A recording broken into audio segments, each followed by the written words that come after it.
All right, so I think we are once again live.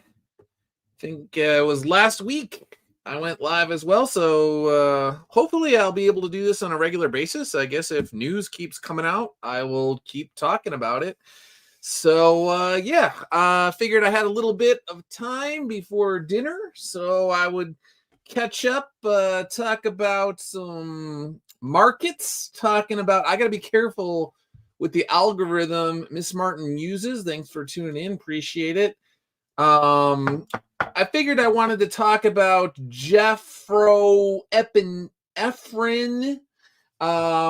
So yeah, the document dump that happened. I don't know about YouTube's algorithm. I will try and finagle my way around the minefield that is Mr. Epinephrine and his place of residence in the islands and all that sort of stuff and the news with that. Um, what else did I want to talk about? I'll just go down the list of things here. Um, politics, the voter ID stuff, all of that. Maybe a little iconic comic updates. And Student of God, thanks for tuning in. Let's see, Student of God. Actually, I was going to reply to your coverage of Richard. Where is that? Was it a couple days ago? I guess I'm already, my timeline is going pretty fast here. So, Bell County Comic Con, I could talk about that. Richard and his talking about Eric July is some sort of cult-like figure of a church of Rippaverse or something along those lines. So, yeah, I figured I would talk about that. So here's the thing is, like I said before, for the longest time, I went out of my way to try and not talk about Richard. But because of the history and all of that, and it's like there's a certain amount of deference you want to show because you have a shared history, and we're both at the start of this sort of indie comics explosion in 2017, 2018. But I mean, this guy started going off the rail. He basically did a 180, and now he just rants about conservatives. He keeps going out of his way to talk about Eric and all of this sort of stuff. When years ago he was saying, like, Colgate doesn't go out of its way to go, bash Crest and all of this sort of stuff. And you're a hot dog salesman, and all you got to do is deliver the hot dogs and just be respectful of your readers and all of that sort of stuff. And so he completely abandoned all of that. He deleted, like, I don't even know, like, was it thousands and thousands of videos at this point in time, and just completely recreated himself into like the exact opposite of what he was for the most part. It's very, very weird. But, and I don't know if this is coincidence or not, but this particular thing I checked at the time, and it was, his video came out like within like an hour of it being announced that Eric was going back to Bell County Comic Con in 2026. So he hadn't really like said too much about Eric. All of a sudden it's announced that Eric and Rippaverse are going to be back at Bell County Comic Con. Boom, he like drops this video talking about the Church of Eric July and Rippaverse and all of this sort of stuff. Like, you're just like, oh, very, very interesting timing with that. And so it's just like, okay, you know what? Like, at some point in time, let's call out a little hypocrisy here. Let's call out the ridiculousness, the double standards, all of that sort of stuff. Because at some point in time, it just gets like, dude, you're such a hypocrite, and it's embarrassing. And yeah, so figured I'd talk about that. Like I said, Bell County Comic Con announcement, August 1st and 2nd. Tickets on sale now. And then shortly after that, Richard's putting out these videos. I guess we could cover this one first. Why not? Let's just get right into it, and then we could cover the markets as a whole. Like, all the markets are just crashing today. It's the napalm bomb, carpet bombing of all of the markets today. And since I've been talking about them recently, and how I have a plan, a 5-year plan, essentially, that involves investments towards helping Iconic Comics and basically getting like a financial war chest if possible. I have my normal amount set aside for the books and the merch that I do at a certain pace, but I was like, I want to be able to do more than this. And so all of this is tied together. I said I was going to keep people updated, all of this. And so if I was saying I was going to keep you updated and then there was a market crash across the board, people might be like, oh, well, like, what's going on? I want to hear how you're reacting to this. What does this mean for your 5-year plan and all of that sort of stuff? So, and then the other thing that I was going to say is, like, on top of that, so it's announced that Eric's going to be at Bell County Comic Con, and then you have these guys coming out, and then they have the angel investor line that, like, over and over and over again for like years now, it keeps being regurgitated, and it's like immortal in this demonic way where it just keeps coming back again and again and again, but it keeps mutating. And the new mutation is that Timothy Lim is actually Japanese. And that is why he was able to make inroads into Japan. And so there's the angel investor plus Timothy Lim is now Japanese. But I was thinking about this the other day. If you go in the Wayback Machine, years ago, the Mary Sue was calling Tim a white supremacist. So Timothy Lim has been accused of being both a white supremacist and Japanese simultaneously by people that really, really, really don't want him and Mark in Common America and Black Ops and Iconic Comics to succeed. So completely detached from reality. Truth doesn't matter to these people. We'll get into it. So, all right. So again, Richard, right after it was announced that Eric was going to be back at Bell County Comic Con, let's see what he said.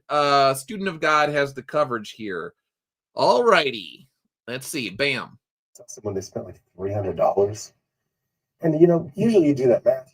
And the average person, it's like, if you don't go out, if you don't do anything, and this is like your only thing.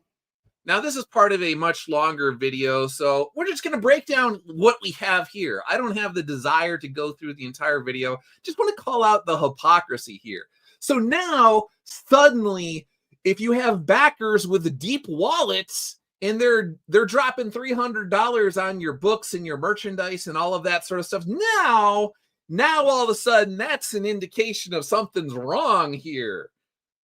Years ago when people were backing Jawbreakers, the first one and the second one and his early books, then back in the day, if people back in multiple tiers, people just dropping donations in the donation box or whatever it was. I don't know what you can do anymore with Indiegogo and all of that sort of stuff, but no problem. When people were dropping, what was it, like $150,000 or whatever it was on the first Jawbreakers, making money back in the days on your comic book and your merchandise, well, that was just awesome. That was great. But when Eric July has people that are willing to put in $300 into his projects, then suddenly it's like, oh, these people are weird. There's something very strange about them.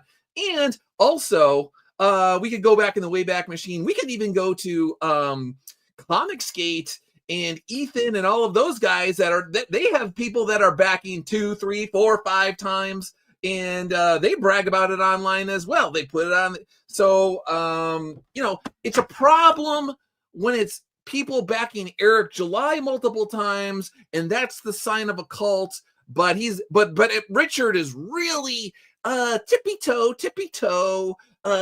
Be careful what we say here about Comicsgate. I mean, wasn't there like a Comicsgate show that's like called like the CG Church? So they actually have their own little churches or whatever. They have streams where they call themselves kings. They're royalty. Okay, so when you come into the church and you donate 5 and 6 times and hundreds of dollars to the church with the royalty in it, like, that's not a problem. Richard doesn't have he's not doing standalone videos on Ethan and his commentary in Comicsgate on there. He might on occasion sort of vaguely here and there sort of hint about something, blah, blah, blah, blah, blah, blah, blah, blah, but he doesn't go out like, put the brass knuckles on and just straight up say what he wants to say when it comes to Comicsgate and Ethan. He's really is like, oh, I gotta be really careful about that one. So that's very interesting. You only got to find 1,000 guys like that in like Western culture.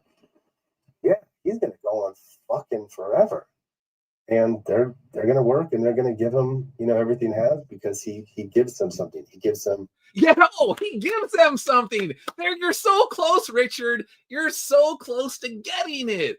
Eric July actually gives his backers something. It's called books. It's called merchandise. It's called you order something and then you go to your mailbox in a couple days or a week or whatever it is, or the time that he said that you were going to get it, and you actually get the thing that you paid for in a timely manner. Eric is actually trying his best to be a man of his word. It's almost like having integrity. There's value in it in and of itself, just having integrity and being a man whose yes is yes and no is no, that actually gets people to like keep coming back and buying your products. People like that. Yay. Community. He gives them a community. Almost like, I don't know, that thing in 2017 when everyone was like, we got the community and it's called Comicsgate and Richard's the man and he's your boy Zach and everyone's got to back your boy Zach because of the community and blah, blah, blah, blah, blah, blah. So, it's okay when there's a community that's centered around Richard and Comicsgate, but if there is a community that forms around someone who gives them something, books, merchandise, goes to shows multiple times a year, meetups, the things that a community actually does, the things that actually builds a solid foundation for a community, well, then that's bad. So do you get it? So that's the thing, is like, if you're going to go balls to the wall or whatever you want to call it against Eric July by name, going after him just on a regular basis, just slinging bile at this guy, but you have absolutely nothing to say about Comicsgate, like any of these things that you're saying about Eric July, you can say the exact same thing about all of these other people. And it's just like, again, selective moral outrage. And it's just like, it's so clear that this guy is terrified of getting on Ethan's wrong side that he will just go out of his way to not say anything about him. A victory every week. Every victory they have they used to get victories a couple times a year. Now they get them every week. So here's the thing. Even if you don't like Eric July, even if you don't like Ripperverse, you should be able to glean certain lessons from what's going on. You're so close, Richard. You almost got it. They used to have victories, i.e. books and merchandise every few months. And now it seems like it's like on a weekly basis or something along those lines. So there's actually books, there's actually merchandise, there's announcements of upcoming projects, animated projects, collaborations, like all sorts of stuff. There's like concrete examples of success. Essentially, according to Eric's own definition of success, he's doing the things that he's setting out to do. So again, even if you don't like the guy, you should be able to be like, wow, good things happen when I tell people I'm going to do X on Y timeline, and then I do X on Y timeline consistently. Consistency over the course of weeks and months and years actually pays off. It's almost like he's planting his own seeds of success and then, reaping the harvest, reaping what he sows. And it's almost like you reap what you sow if you tell people that you're going to do X and then you don't do X. And you say you're going to do X on Y timeline and then you don't. And then you don't have any fruit to reap. If you don't have any fruit to the people that bought fruit, then the people that bought the fruit are actually going to be mad when they demand the fruit. You see, you could just break it down and you could learn all sorts of lessons about people, whether you like them or dislike them. Like maybe instead of just ranting about Eric July on a like monthly, well, that's the thing. It's like before he was like, you know what, I'm not going to talk about it. I'm done, Eric, blah, blah, blah. He deletes all these things. A week later, he's back to doing the exact thing that he said he didn't want to do. It's like he can't resist. Why can't he resist? Because what Eric July is doing is a silent condemnation of Richard's bad business practices. And he's like simultaneously drawn to it, but repelled to it because he's so close. Eric July is holding up the mirror to Richard, and Richard is closing his eyes to all the flaws that he sees. Eric is doing many of the things that Richard wanted to do years ago, but can't. So I don't think, I mean, if you're still buying Rippaverse books in 2026, like you're not a comic fan. Okay, here we go. Here's the other one. Richard, the guy who said that you should respect your readers years ago, going off against Marvel, going off against DC, going off against Mark Waid, and all of these sorts of stuff about their behavior towards readers. Don't buy my books if you don't like my politics and all of that sort of stuff. I mean, video after video after video after video, hundreds, maybe thousands of hours of coverage about these unprofessional individuals, creators at Marvel and DC and in the industry and in indie comics, telling them like, hey, you should respect your readers. You need to make your hot dogs and deliver the hot dogs. But, you know, now again, all of a sudden, this is a problem for him.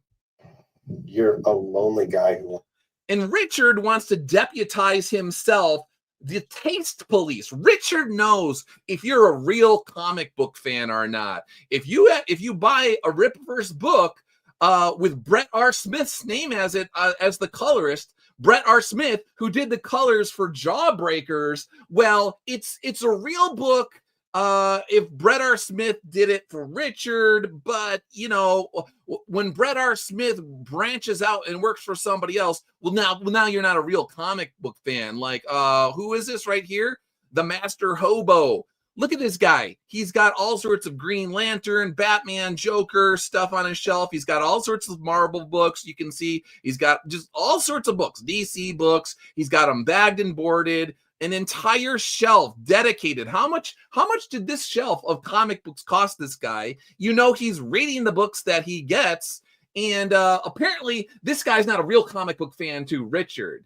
You see how it goes there? So Richard gets to decide. He's the judge and the jury and the executioner when it comes to who is a comic book fan and who is not a comic book fan. Yeah, that's a great way to like just burn down all the goodwill that you may have had over the year and all of your backers. It's like Richard is going out of his way to just burn it down. He's just like the Pyrrhic victory. He is so mad and he is so envious and he's so bitter at people that grew and evolved and did the things that he can't do. And now in this video, at some point in time, I don't know if it's in this clip or not, but he basically mocks Eric for being able to fulfill on time. He's like, Eric is popular because he knows how to walk to a mailbox or, you know, something along those lines. It's like you're mocking the guy for mailing out books when you obviously had a problem mailing out your books. So you could diminish what Eric is doing in terms of fulfillment, but you can't do it, dude. So it's just like, you look like a complete idiot by bashing this guy when he is running laps around you. Like, if this was a track, we know Eric's a track guy. He has run like 3 laps, 4 laps, like a mile around you and all of these other people that just constantly like obsess over him, obsessive compulsive Eric July disorder that you have here. Like, how do you not see that you look like a complete idiot? Oh, I know.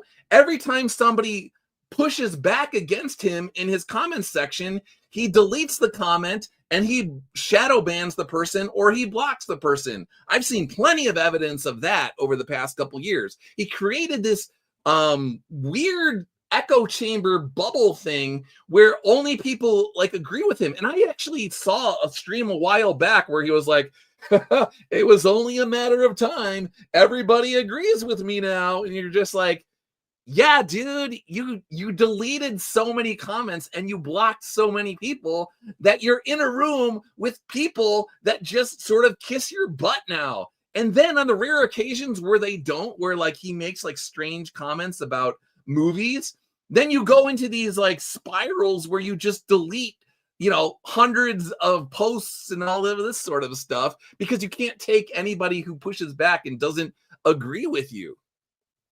Wants to connect with just anyone. So I think this is my last word on Rippaverse. You said that before. Like, how many times has this guy, in so many words, essentially said that, like, oh, you know what? I'm done with this. I don't have anything left to say on this guy. And then you just keep coming right back to it again and again. Like, just admit that you have a problem, okay? Just admit that there's something that about Eric July that's the thing. Again, we've talked about this before. If you go into like Jungian psychology in the shadow, if you get this bent out of shape about somebody, it's because you're projecting something of yourself onto that person that you don't want to admit about yourself. There's something that's not been properly integrated into your personality that about Eric July that bothers you. There's some sort of insecurity that you have that Eric July brings to the surface. And every time it's brought to the surface, you have an opportunity to confront it and turn it over and examine it and then come to terms with it, come to peace with it. But you don't. Instead, you do these stupid videos about Eric July that only make you look worse and worse and worse. Eric keeps ignoring this guy. And the more that he goes on rants about him, the worse that he looks. Like, you don't even understand this. Like, in any sort of argument, if there's somebody that's just like constantly screaming, raising their voice and being irrational and just like totally off the rails, they're just not even making any sense. And then there's somebody on the other side that's just sitting there like, really, dude? Really? Okay. Or just like ignoring you, just sitting there with their hands like, okay. The longer that goes on, the more unhinged that you look. And this has been going on for like a couple years now with Eric and all of these other guys, where it's just like Eric just ignores them. And it's just like at some point in time, any person that's remotely healthy will be like, dude, like, okay, I get it. You don't like the guy. I get it. You don't like the comics. But is it really worth like hundreds or even thousands of hours of streams where you essentially say the exact same thing over and over again? Like, at some point in time, it's actually kind of creepy. So really nothing to say. These aren't real comics. They never were. Again, this is the same guy. Speaking of deleted stuff, that when Eric first started coming out with the comic books, he said that the Rippaverse was his favorite comic book universe that he didn't create. And Student of God has covered that in the past. So you're just like, wait, they were never real comic books? So does that mean that you're just a liar? So you're either a liar or you're like a hypocrite or you just have mental problems. I don't know. But you can't go from these are my favorite comic books, this is my favorite universe that I didn't create, to they were never real comic books. So you're either exposing yourself as just a guy who has no principles whatsoever, or you're exposing yourself as somebody that's incredibly envious and incredibly bitter, or you're just exposing yourself as somebody that's just like lost it. You're basically disintegrating psychologically before our very eyes, and something's wrong with you. Like, again, I don't take any glee in this. I just feel bad for him because it's like, how did most normal people do not have this wild of a swing in personality and ideology in a short amount of time when they're in their 50s. If you're 50 plus years old and you go from casting yourself as this like conservative, free speech, consumer advocate, respect the customer, get the hot dogs out on time when they're hot and fresh and all of this sort of stuff, and then in a short amount of time, you're like Mr. Liberal, going to bat for like every single liberal cause that just a couple years ago that you were saying, like, you know, these people are worse than the Taliban and all of this sort of stuff. Like, what's going on here? Like, something has been shaken, not stirred in your head, maybe shaken and stirred. I don't know. Something is amiss. Yeah. This is now I'm basically attacking someone's religion to criticize them. So also, like, there's good comics out there, so why would I waste time on this stupid shit? Again, he said this sort of thing before in so many words. I'm not screenshot, I'm not going to his, but I've seen it pop up, and I've seen Student of God's coverage, and I've seen a couple other people that have coverage of his. There's someone who does like your boys Zach L's or something like that. There's like a geeky. So there's like three basically like sites where they clip this stuff and they put it up and there's commentary on it or whatever. But multiple times he's just like, yeah, there's so many good books. Why would I waste time on Eric July and Riververse? And it's like, but that's exactly what you keep doing over and over and over again. And like I said, this video came out like within an hour of it being announced that Eric was going to be back at Bell County Comic Con. So again, maybe it's just a total coincidence, but this sort of stuff has happened before, where it's just like last year when it was like Eric July was announced at Bell County Comic Con, there was like a wave of this sort of stuff.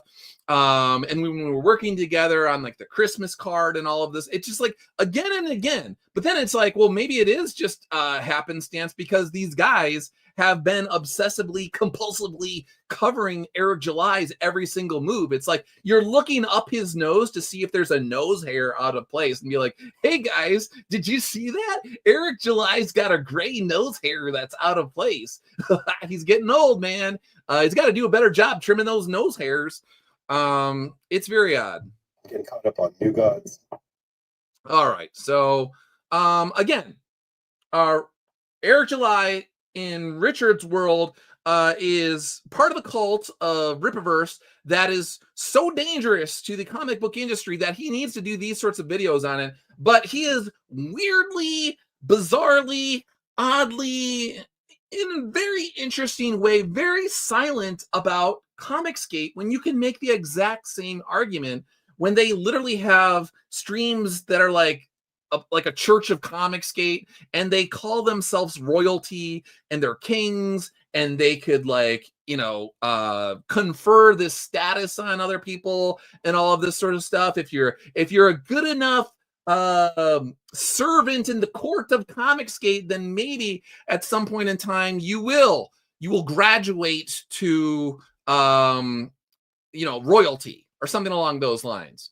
So, which is another thing that I covered because there was who is it? RPX Jazz here.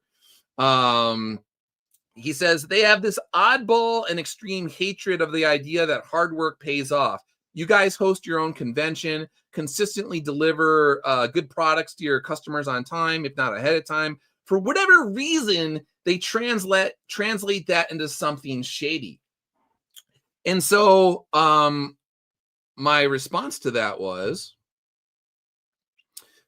there were creators who publicly and privately, and this is another thing that Richard knows that he doesn't talk about. This is very interesting. Spoke years ago of A teams and B teams and C teams in indie comics, and those who, quote, paid their dues might graduate if self-appointed A's, the people that became the kings, the royalty of Comicsgate, decided to confer said titles.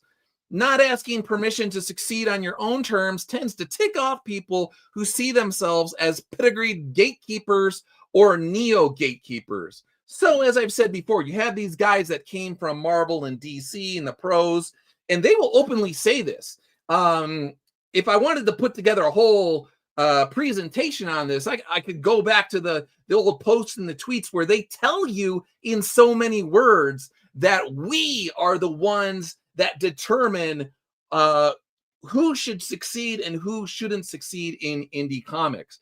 They have always viewed it as a fixed pie of resources because they're constrained to YouTube, and there's only so many people in YouTube and then on Twitter, X, whatever you want to call it these days, who are into indie comics. So if you've basically created your own sort of like stable of customers and readers, you're like basically okay with not going outside that. You're not going out and hosting conventions. You're not flying to Tokyo to try and meet people face to face. You're not, going to shows in Arkansas and Orlando and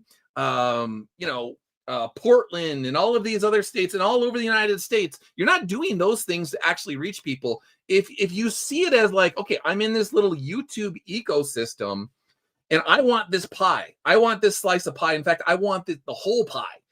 Anybody that comes into it, especially if they don't have a Marvel and DC pedigree, you're not going to like those people because they're taking, in your mind, money from you, resources from you. They view it as every single, sale that you get, it's a zero-sum game and you're taking money away from them. Oh, speaking of people that doing things on their own terms, Phil Diaz reached out to me yesterday, I think it was yesterday, said he's got a new campaign out. It's a Western.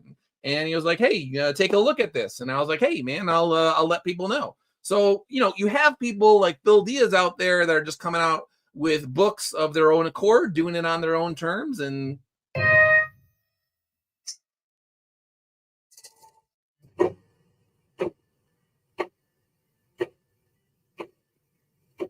once upon a time, in a town I forgot, there was a gambler who cheated the wrong woman. In return, he was cursed. Every loss forced the truth from his lips. So he ruled the desperate. They pay in gold, they left in graves. Now a new face walks into town, searching for the truth. Searching for the truth. That's what we're doing around here. So Phil Diaz coming out. He's got a new book. He's got a Western out. Let's see. Trailer premiere, The Man with No Strings, launching next week, Thursday, February 12th on the Lucent Comics channel, blah, blah, blah, blah, blah, blah. So again, check it out if you want. He's got, probably got the sign-up sheet or all of that sort of stuff. Phil Diaz, another person who at some point in time, the knives came out for Phil Diaz. So I don't know Phil's whole story, but obviously the knives came out for him too. So what we know from history is that Phil, at some point in time, must not have bowed down, must have said no to some sort of people that consider them royalty, the kings, or something along those lines. And so Phil had to have his reputation destroyed because that's what they do to those people. So anyway, check out Phil Diaz, new Western coming out, The Man with New Strings. Okay. So yeah, these people, this is what they do. The reason Iconic can sell Common America in Japan is because Iconic has Japanese ties. Okay, well, here we go. Why does Timothy Lim and Mark Pellegrini have Japanese ties? Well, they didn't initially. They just put out a book. And then Japanese readers liked it so much that they took it upon themselves to translate the book into Japanese and then started spreading it around to other people who then liked the book, who spread it around the other people. And then they interacted with Tim and Mark online. And Tim and Mark are gregarious guys. And they're putting out books on a regular basis. And they have their own definition of success. And they're going after it in their own way, on their own terms. And so it caught on. And so that's why they have Japanese ties. Tim Lim, with two M's in this case, having Japanese ancestry, and maybe they're having a Japanese angel investor. So once upon a time, it was me and I had the Angel Investor, and the Angel Investor was like the Chinese mafia, the triad, some sort of dark Chinese money from overseas, and that was the reason why Soul Finder was able to continue, and we're able to, have 4 volumes and 2 short stories. Working on the 5th one right now. Working on the 6th one as soon as 5 is done inked, which should be in March. So how was I able to continue to keep doing these books? They couldn't understand. They couldn't just go into my feed and look at the people that were doing various reviews of the books, people that were buying the merchandise, buying the rosaries, buying the books, buying the plushy angels, buying pins, all of this sort of stuff, buying the crossover books with Tim and Mark, the Black Hops books, and all of that sort of stuff. So first, I had the Angel Investor. It was Chinese. Then all of a sudden, Tim and Mark and we all had an Angel Investor, and it was Iconic Comics who was funding all of us. And now it's the Japanese Angel Investor who's funding Tim and Mark because they have ties to Japan, and Tim has Japanese ancestry, which he doesn't. So the Mary Sue was wrong when they said Tim was a white supremacist. It's not a white supremacist. He's not white. And then now all of a sudden these guys, Mario here, is wrong. Tim is not Japanese. He's not a Japanese white supremacist, as much as these people would like to believe that. And I hate to tell you that the reason why Tim is popular amongst Japanese readers and Mark is popular is because the books are good and they organically caught on their own. Let's see. From a Japanese perspective, it is strange that there are still so many misconceptions about, quote, angel investors and licenses. Perhaps people don't understand the systems for manga and character. Goods differ from country to country. The Japanese readers are just completely befuddled and confused by the idiocy of Americans in indie comics that just have these bizarro grudges that they hold against Tim and Mark for doing their own thing. Eric July, keep being great. Let's see. Thomas Royaloop. It's the same as when Tug called it, quote, strange support. I didn't actually know that Tug said that. I'm going to take Thomas at his word because he is actually very good at documenting all of those things. They want something suspicious to be about it when their own support ends up being suspicious because they're always projecting. So yeah, years ago, I said that I didn't really want to see Johnny Depp coverage on a daily basis during his court case, and then Tug blocked me. He actually had blocked me multiple times. He blocked me, unblocked me, then blocked me. What was I going to say? He blocked me, unblocked me, and then I think that there was a block and an unblock that was like super quick, and then there was another block at some point in time. So anyway, it's very interesting. Let's see. As Mikey Nomoa pointed out, he's the one who did the CG documentary a while back. There are a group of people who parrot a narrative without question. They close their ears to reason when confronted with basic replies to their outlandish claims. The bee tries in vain to convince the fly that honey tastes better than waste. Waste bean, diarrhea, poops. All right, the Japanese angel investor. Yeah, you got the Seraphim, Soul Finder Seraphim right there. I've said before, I don't have an angel investor, but I have been insanely blessed. And one of the reasons why I believe that I've been insanely blessed is because I have nightly conversations with God. I talk to God every single night before I go to bed. I let him know, hey, this is where I fell short. Hey, this is what I'm thinking about the day. Thank you for this. Thank you for that. Thank you for the other thing. Really appreciate that. If you need me to hear something, I'm here. I'm listening. Let me know. If you wake me up at 3 o'clock in the morning when it's completely silent, it's just my wife next to me sleeping, and it's just you and me there. If you got something you need me to hear, God, I'm listening. I'm here. I'm trying to be a good and faithful service. I don't want to hear depart from me. I never knew you when I'm beating my judgment. So I'm constantly trying to commune with God and let him know, like, hey, I know I'm a screw up. I know I'm a stupid guy. I know I make all sorts of mistakes. I know that I am a ridiculous sinner who keeps sinning again and again and again and again. And I keep trying not to do it. I keep trying to be a better person, keep trying to be a bigger person, and I keep falling, but I got to get up and try again. Let me know what you think. Anyway, if these guys would actually do that instead of gossiping about Tim and Mark and me and angel investors and all of this sort of stuff, if they would actually just concentrate on their own work, then I promise you that things would be very different in their lives. Okay. So less on Timothy Lim and more on yourself. Again, if you're just tuning in, thanks for everyone who's checked out all the Soul Finder stuff. Again, the plushies, the rosaries, the vinyls, the Japanese translations, Soul Finder Tunnel Hounds, the short stories, everything, Demons Match, yada, yada, yada. Not trying to diminish my own work, but thank you so much for continuing to support Soul Finder. Really appreciate it. All right, so let's see what else we got here. Boom, I think we covered that. And then we could go down the list. Speaking of finances, let's go to the chat here. It's been a little while since I went through the chat. So if you tuned in and I didn't say hello, I'm just getting into it. I was on a roll. So let's see. Neostar Productions is here. Thank you for tuning in. Says Evening Doug. Dave is here.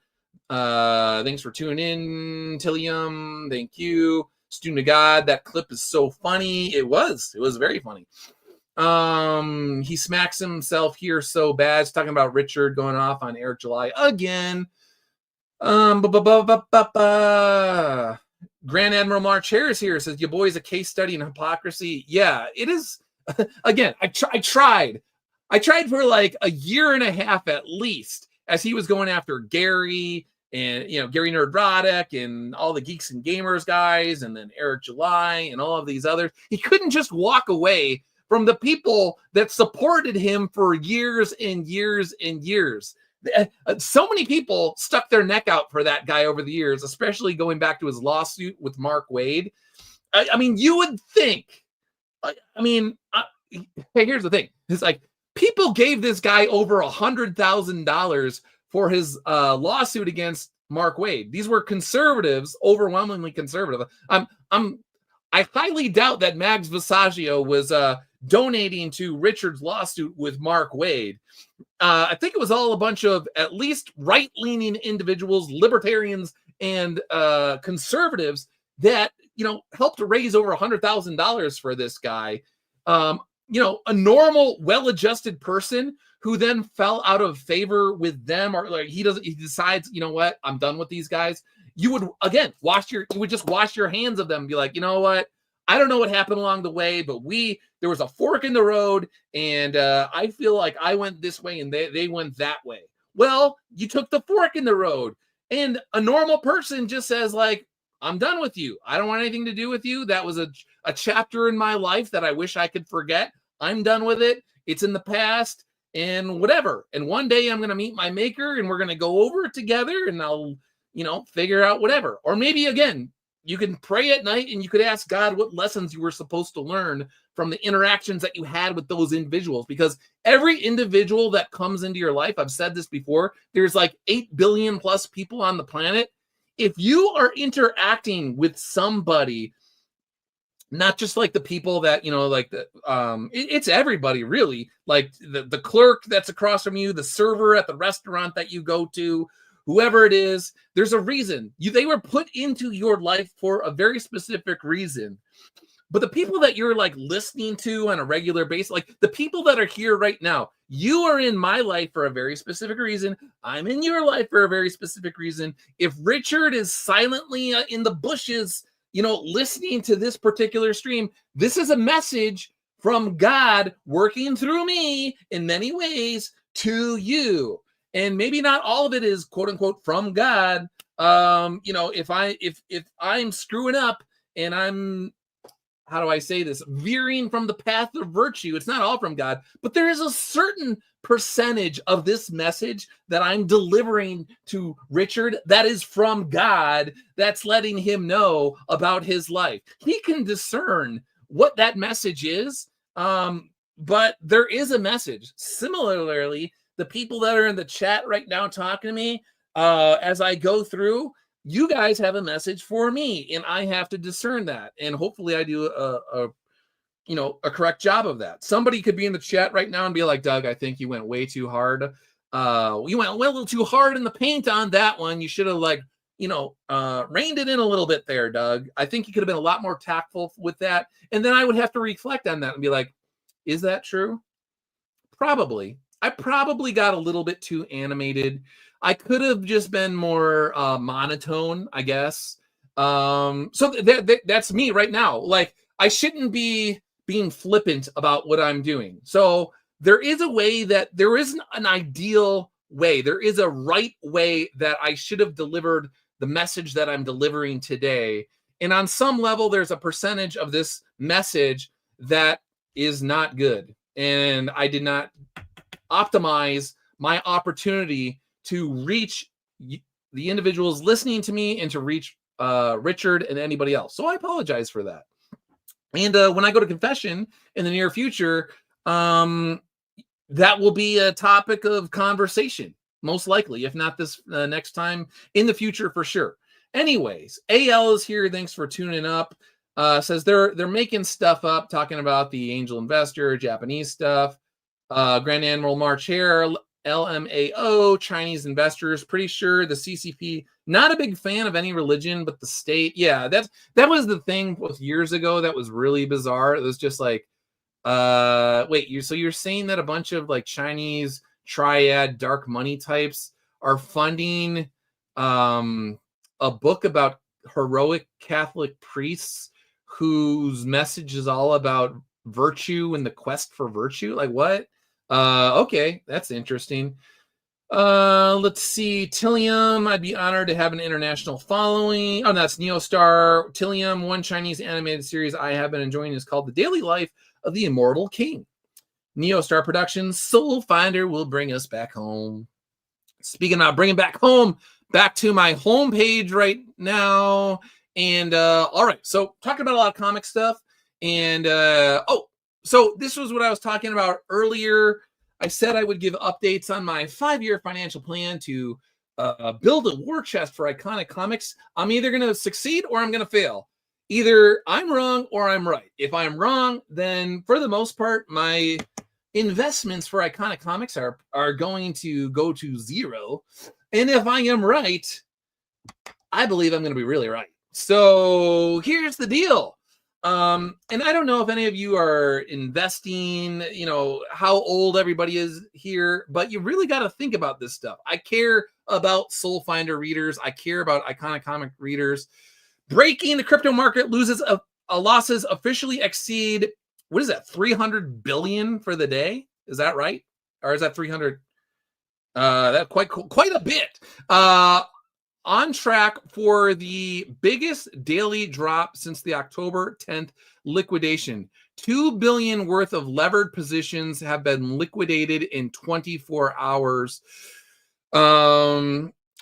Bitcoin is at 62,000. Okay, so Bitcoin has dropped, gold, every single market, the tech market, everything has dropped across the board. And so the question is, what's going on? We had the napalm bomb drop on American society today in the global markets. And here's the thing.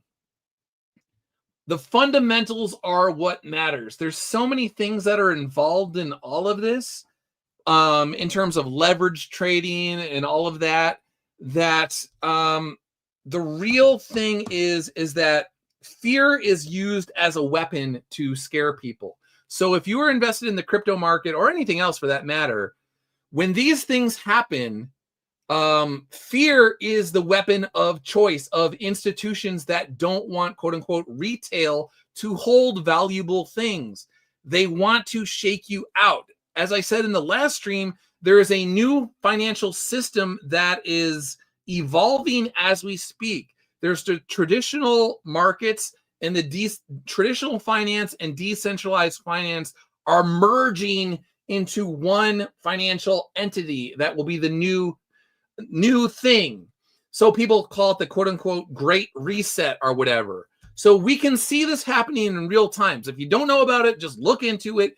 Institutions on a large scale are now adopting cryptocurrency. Last year they had the Genius Act. This year they're trying to get the Clarity Act passed with stable coins and all of that sort of stuff.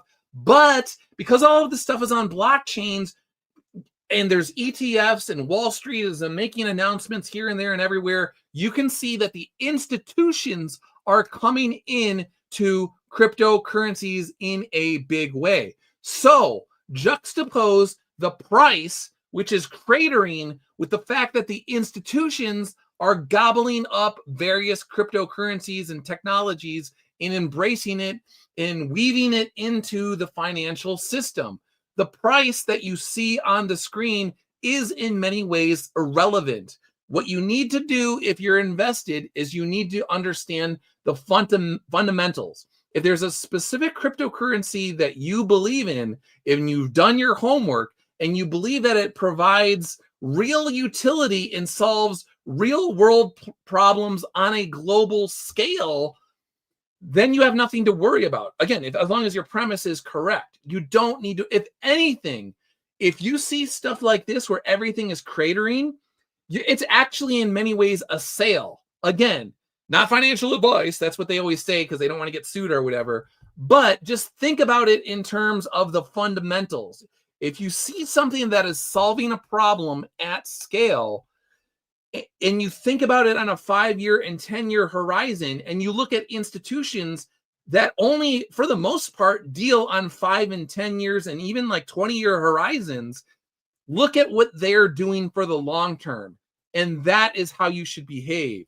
You don't need to be worried about scary headlines, and you don't need to be worried about a snapshot in time per se.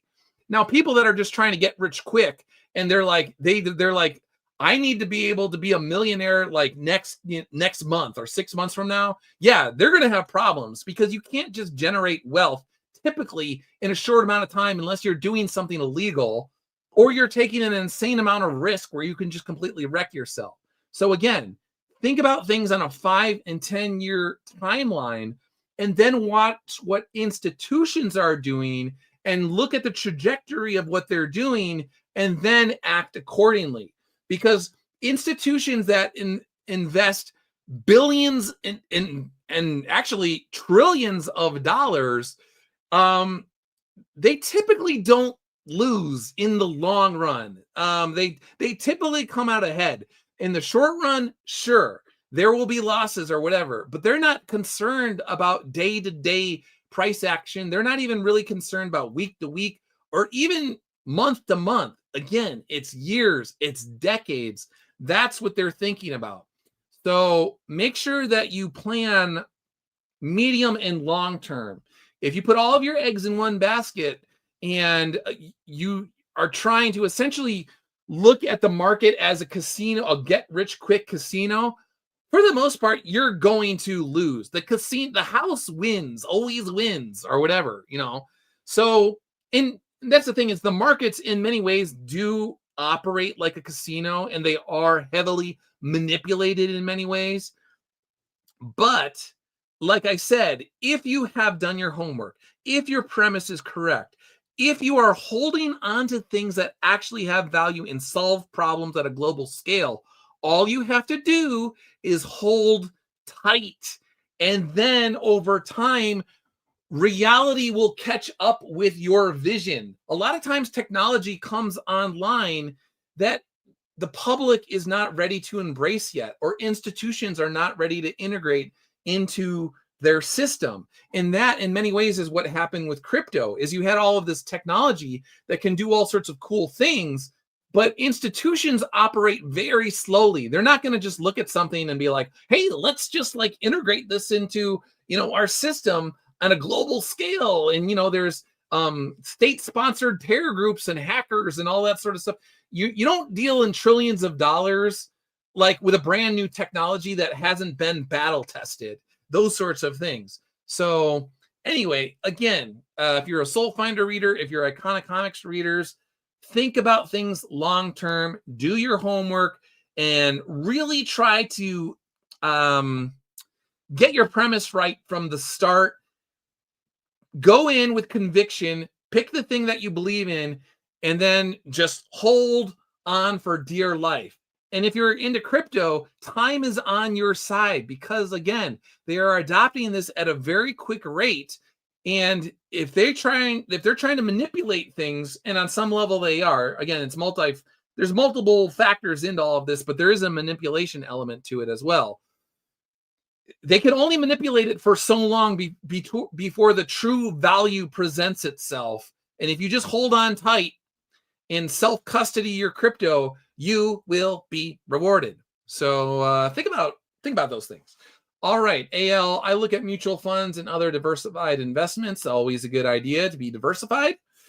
I think some of those mutual funds have crypto in there. Yeah, that's the other thing, is they're starting to integrate crypto into many of these retirement funds, and the Trump administration is into that as well. So here's the thing, AL, if whatever institution that you're dealing with your retirement stuff, if they are offering specific crypto in packages, you have picked a winner, because they don't just willy-nilly just be like, oh, hey, look at that crypto right there. Let's just offer this to our people. That'll be our new asset under management or whatever.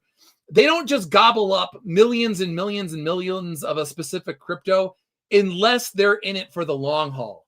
So that's something to think about. I'm trying very hard not to publicly talk about all the things I'm invested in, but I am dropping enough breadcrumbs for people that all you have to do now is do your homework and look at the crypto that actually solves real world problems on a global scale. And you're like halfway there. Knowing is half the battle, that sort of thing. Gotta go. Good night and God bless everyone. God bless Grand Admiral March here.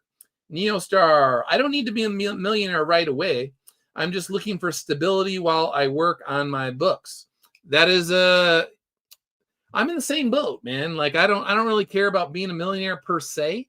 But I want to be able to do, like, it's one of those things where it's like, if I want to do rosaries, I don't want to have to only drop like, 3,000 to 5,000 at a time. If I'm doing plushies, I don't want to be constrained to like $3,000 orders or whatever. I want to be able to do whatever I want to do.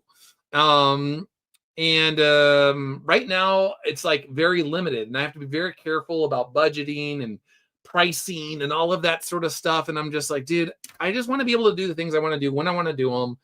And I want to be able to take some risks with certain things, animated trailers, stuff like that.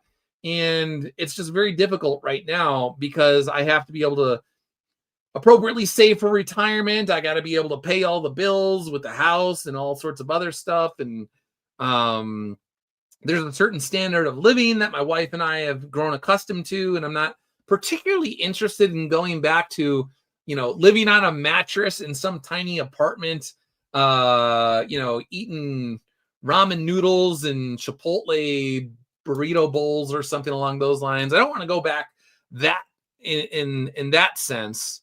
But if I could avoid it, that would be nice. So let's see what else we got here. So yeah, here we go. I'm not selling, I'm buying more.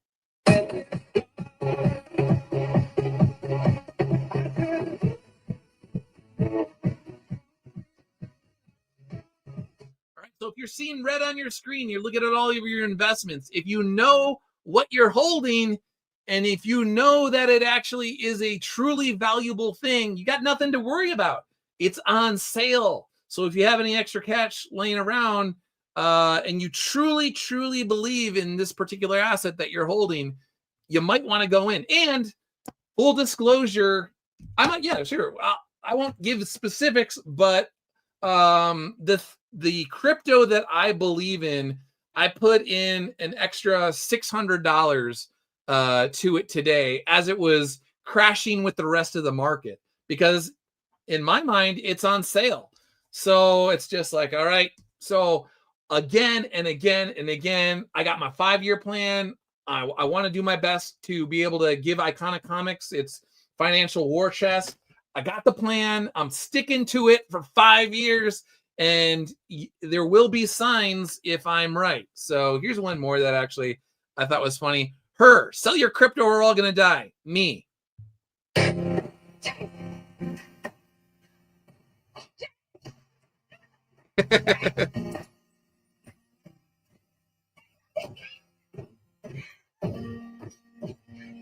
Now, my wife is not like that.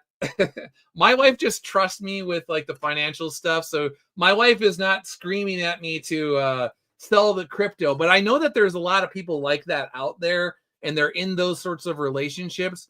But in terms of Mr. Bond here, just sort of, just sitting there and just taking it and just like, yeah, we're going to take whatever comes is going to come. We're just going to, the bullets are flying. They're hitting the windshield, and we just going to have faith that in the end, all will turn out as it's supposed to be. Speaking of, going back to the prayer thing, pray, hope, and don't worry.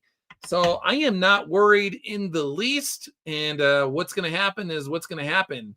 And like I said, I'm talking to God on a regular basis. Here we go. There is greater aid where there is greater peril, because God is a helper in due time. St. Ambrose. So that's how I look at it. So whatever is going on, man, just put it in God's hands. Be like, hey, I'm trying my best to do your will, God. And I don't know what's going to happen. If I screwed up, I screwed up. I'm sorry. But if I screwed up, can you get me out of it? And then just get me back on track. Because as long as you're doing God's will, you cannot fail. So if you talk to God, you pray to God, God tells you to do something, and you properly discern, again, if your premise is correct, if you are doing God's will, you can't fail. Nobody who takes up quote unquote arms against you can fail. You're going to succeed. So, and I'm sure people are once again like, man, Doug is losing his mind lately. Well, you know what? People thought I was losing my mind talking about the epinephrine stuff years ago. Okay, now we're getting to the epinephrine stuff. And Jeffro epinephrine is we're going to speak in our own little kind of code language around here to get around the algorithm. Although maybe these days the algorithm knows if you say I'm going to try and get around the algorithm, you're automatically penalized for that. Who knows? Time Warrior Saga right now is hard to invest month to month. Living with a little extra for interest. Tried to save money once and things kept happening that prevented that. If I ever get extra revenue, I will try. No, that's the thing. Actually, we can go to what's her face. And this is all tied into the Jeffro epinephrine stuff. Where is it? Blah, blah, blah, blah, blah, blah. The Grammys were the other night. And where is it? What's her name? She's the artist that said that, in Los Angeles, Billie Eilish, whatever her name is. I'm getting old. She was at the Grammys with all these people that were wearing their little ice out pins. And she was saying that like everybody's on stolen land. And so my response to that was kind of odd to lecture millions of Americans living paycheck to paycheck, wondering how they'll pay rent, let alone property, i.e. land, before they die, about stolen land, only to retire for the night to a sprawling estate worth millions of dollars. So this musician is talking about people being on stolen land when millions of Americans don't even own a house. They don't own land. They're renters, and they're living paycheck to paycheck, and they don't even know like how they're going to feed their family from month to month. And they're worried if anything goes wrong and they get laid off, they're screwed. Like, what am I going to do? And if they do own a house, they're one bad event away from not being able to pay their mortgage. And you have this woman who's surrounded with people that are in the Jeffro epinephrine files, like all of the entertainment industry, like the biggest names in music, Jay-Z, and all of these other people. You go to the entertainment industry, all of these guys are in there, and they're worried about ICE. So ICE is trying to take child predators off the street that come from South America or Pakistan or China or who knows where. ICE is trying to get rid of these people that are literally criminals that are abusing children. And Billie Eilish here and her friends are going off about them while their friends in the entertainment industry, in the music industry, in the movie industry, and all of their political allies are in the epinephrine documents going to this island and abusing children, like trafficked children. And you're just like, how do they not have this self-awareness? But then you're like, Well, a lot of them probably do, but they're just trying to offload that. They're just trying to put out a distraction there to something else. You shouldn't really have an ice out pin on. You should have a like entertainment industry out of child sex trafficking out. I don't even know. Like, your pin should be about all of your peers in the industry that have been abusing children and involved in trafficking for many, many, many, many years, going back decades.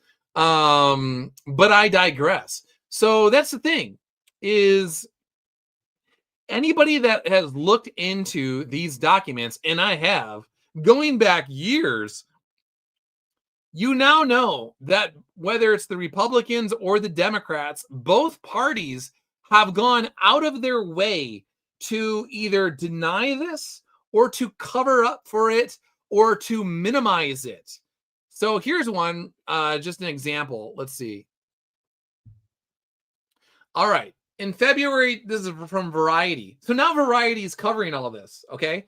In February 2011, Jeffro Epinephrine was in need of an assistant. He asked his friend Barry Josephine, a producer of the Fox show Bones, if he knew any, quote, amazing women in their 20s who would be available in New York. And then he responds, I have a girl, Josephine son wrote back, young, attractive, insane rack. He added that the woman was smart, although not a genius, but very efficient, will do anything, and tight-lipped, period, end of story. Wink, wink, nod, nod. Now, all of these people knew what Jeffro Epinephrine had been in trouble with before. He got a slap on the wrist the first time that, he essentially got caught doing all of this sort of stuff. So all of these people knew. So when he responds, she's smart, but she's definitely not a genius. You don't need to be worried about her. She's not going to challenge you intellectually. She's got an insane, quote unquote, rack, and she will, quote, do anything. And she's tight-lipped, meaning she's not going to, you can trust her with all the illegal, nefarious, evil things that you're doing. She's not going to say anything. In fact, she might even take part with her, quote unquote, great rack and her tight lips, and she will do anything. So this is who we're dealing with. Billie Eilish, Jay-Z, all of these people, they all knew what was going on. They all know the deal, but they want to go after ICE. They want to go after anybody. Years ago, when I was working for the newspaper and I was trying to cover a lot of this stuff, there was a brief period of time where I was allowed to write a few pieces on Bill Clinton and the Lolita Express, on John Podesta and the quote-unquote pizza thing, and the WikiLeaks files, and Weinstein and all of that sort of stuff, especially with the WikiLeaks. And even way back then in the WikiLeaks, they were all talking in code. They were using very specific code that even the federal government, including the FBI, uses to identify people that are abusing children. And it was all in the WikiLeaks files. And I was trying to do stories on this. And at some point in time, I was told by my boss, like, it's over. You're done. You're done right now. I wish I could remember the exact phrase that he used, but it was something like, we're done with it. Like, you did your stories. Basically, I let you say do a few stories, and these stories were dominating the traffic at the Washington Times. They were the top of the charts, the most popular stories. And then I did a story on Andrew Breitbart and Podesta and all of that, and Andrew's sudden death of a heart attack after he had said that Podesta was involved in all of this sort of stuff. That's the other thing. Go into these files and look at the art, the quote-unquote artwork. Look at the paintings that all of these people have. And it's all creepy, demonic, satanic, evil things with like children and very disgusting situations and poses and predicaments and all of this sort of stuff. The Podesta brothers, they literally, this was a Washington Post piece. If they didn't flush that down the memory hole, you still might be able to find it on the Wayback Machine. The Podestas, they had a sculpture that was like a Jeffrey Dahmer victim sculpture in his house. And then they had this art, quote unquote, artwork, these paintings by these people that were doing just evil stuff involving children. Now you go to the Epstein files, they all have the same exact art and they are all talking in the exact same way. So years ago, when I was writing my pieces, the Abramoff, the satanic woman, she's into all the occult and all of that sort of stuff, the quote unquote spirit cooking. YouTube's totally going to get me for all of this sort of stuff. All of these people, they're all connected to Jeffro Epinephrine right here, the Podestas, the Clintons, the entertainment industry, the Weinsteins, the Jay-Z's, the Beyoncés, all of them, the producers for all of these television shows and all of the movies, they're all connected and they're all in the Epstein documents. And now everybody is saying like, oh, this is so crazy. This is demonic stuff. Well, yeah, we tried to tell you years ago, and you said that we were all conspiracy theorists. You said we were insane. I think I said this on an old stream. After going through all of the WikiLeaks files and looking at all of this stuff, and then I went to the websites that were public that they flushed down the memory hole. They deleted everything to try and make everybody look like they were insane people. I saw all of this stuff. I knew exactly what was going on. And I even had people that were writing on Jeffro here, literally writing books on him. They are like the experts on Jeffro and what he is. They were contacting me as a source and telling me, hey, if you need anything, if you're writing, blah, blah, blah, blah, let me know, blah, blah, blah, blah. Anyway, I was like into the weeds into all of this stuff back in the day. I was literally sitting next to my dad on a couch in New Jersey while I was visiting them at the time. And I was just sitting there with like tears in my eyes because I knew that all of this stuff was true and that these people were all abusing children and nobody was doing anything about it. And in fact, they were gaslighting everybody that was trying to warn the world about it and saying that you're crazy. This isn't happening. I just saw in my feed earlier, Bill Maher was with Stephen A. Smith. And Bill Maher was like, hey, I was basically making fun of all those people a couple years ago and saying that they were nuts. But you know what? It's not, there's more than just smoke there. It's, where there's smoke, there's fire. And Bill Maher was like, I don't know where, these people got to go for an apology to receive their apology, but I owe them an apology. So imagine you're going through all the WikiLeaks documents. You're seeing in real time as they're trying to scrub various websites. You're seeing in real time as these same people who worked for the mainstream media, CBS News, ABC, all of them are telling you that you're just like in a nutcase and you're off your rocker, you're delusional, and it's true. And that children are being abused.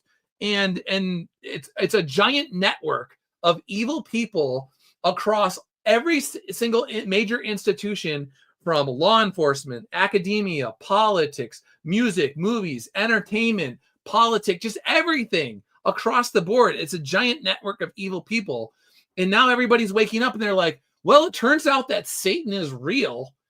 And so the only good thing to come out of all of this is that once you finally understand that Satan is real, then you also, ipso facto, will understand that God is real as well. So it's like, in a strange way, the revealing of the depth of evil that goes on, and that like basically the people that have their hands on the levers of power, the people that control the world for all intents and purposes, like across the board, every institution is filled with downright evil, demonic people. Like once you understand that, then you're like, well, if Satan's real, then Jesus is real as well. And you're like, crap. Those Christians were right the entire time. Yeah, we tried to tell you, but there was a period of time, well, there's been multiple periods, but especially in the early 2000s, where all of these people were just taking giant dumps on Christians and saying that, it's all fake. Jesus is a fairy tale. My own family, I have a family member that sent me all sorts of like nasty emails and saying that my faith was all predicated on a fairy tale, and essentially I've lost my mind by praying the rosary and letting people know that no, the demonic is very real. There are principalities operating with evil spirits in them that actually influence people on a regular basis. And if you're not careful, they'll be able to get you so lost that you don't know how to find your way back. You're in the darkness. That's actually what the Future Soul Finder book is about. Soul Finder Volume 5 and Volume 6 will be about this, where it's like, what happens when you get so far into the darkness and the depths of the abyss that you can't see the light of truth, the living truth of God. And then what if there was somebody who came into the darkness to find you, and there's this little tiny candle in the darkness and the depths, the fathoms of the sea, and of goodness and truth and beauty, and they were calling your name to try and get you back from the darkness? Would you listen to it? Or would you go deeper into the abyss? Which one would you do? Anyway, that's what Soul Finder Volume 5 is about, and that's what Soul Finder Volume 6 will be about. Soul Finder Volume 5, it looks like we're going to have all of the inks finished by March, and Rodrigo has already done a couple dozen, basically like 20 plus pages of, 20 pages have been colored thus far of 80. And so the 80 inked pages, if all is, if everything goes well, 80 pages will be inked by March, and then Rodrigo will get going on that. I know he's doing some work. I think it's for Udon. I don't think you'd mind me saying that. We'll get those colored, and once they're colored, we'll get them lettered, and then we'll get them formatted, and then we'll get them printed. And the first book will likely be square bound, and then depending on all the financial situations, I know I got multiple trips coming up this year that I got to go on. So there's hotels, there's airfare, there's all sorts of stuff. I got to do the budgeting basically. And simultaneously, I'm constantly dollar cost averaging on my 5-year investments into the Iconic, investment situation. So I don't know. We'll see. But first is the square bound. That should be able to happen later this year when all is said and done. And then we will go to the hardcover. Then we will immediately go into Soul Finder Volume 6. And then that will also should have it squared bound. That should have a hardcover. And then I will get the collection, Soul Finder Volumes. I don't know what I'll call it.